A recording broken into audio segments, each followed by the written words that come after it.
1986 waste पिट्सटन, Pennsylvania. एक साधारण सा घर जहां रहती थी स्मॉल फैमिली। लेकिन कुछ ही सालों में ये घर बन गया अमेरिका के सबसे डरावने मामलों में से एक।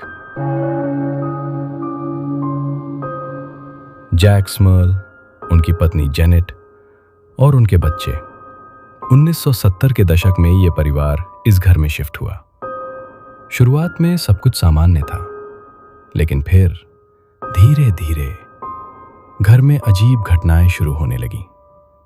पहली डरावनी घटनाएं पहले बस हल्की फुल्की आवाजें, दरवाजे अपने आप बंद होना, अजीब बदबू आना, चीजों का अपने आप हिलना।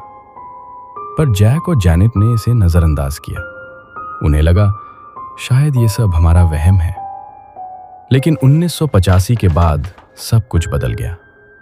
रात में किसी के कदमों की आवाज, बच्चों का डर के मारे चीखना, दीवारों पर खरोंच के निशान, और फिर जेनेट ने महसूस किया कोई उसे देख रहा है। एक रात जेनेट ने बताया कि एक अदृश्य ताकत ने उस पर हमला किया।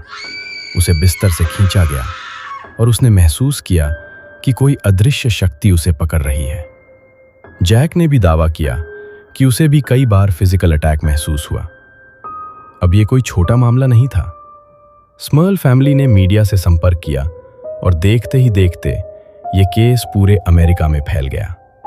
इस केस में एंट्री हुई दुनिया के मशहूर पैरानॉर्मल इन्वेस्टिगेटर्स की, एड वॉरेन, लॉरेन वॉरेन, जिन्होंने कई फेमस केसेस सॉल्व किए थे।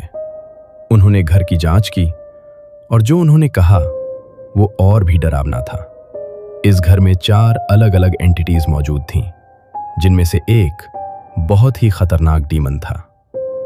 वॉरेन कपल ने घर में एग्जॉर्सिज्म किया, लेकिन चीजें कुछ समय के लिए शांत हुईं, फिर वापस शुरू हो गईं और पहले से ज्यादा खतरनाक परिवार ने कहा, यह चीज हमें छोड़ना नहीं चाहती। यह केस इतना वायरल हुआ कि टीवी शोज बने, इंटरव्यूज हुए और एक किताब भी लिखी गई, द हॉन्टेड।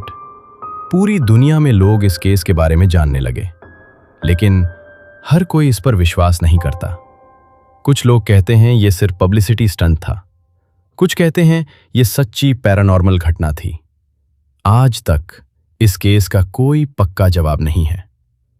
तो सवाल यह है, अगर यह सब झूठ था तो इतने लोगों ने इसे सच क्यों माना? और अगर यह सच था तो वो डिमोनिक एंटिटी आज कहां है? कुछ दरवाजे खोलने नहीं चाहिए। सब्सक्राइब करें और बचे रहें।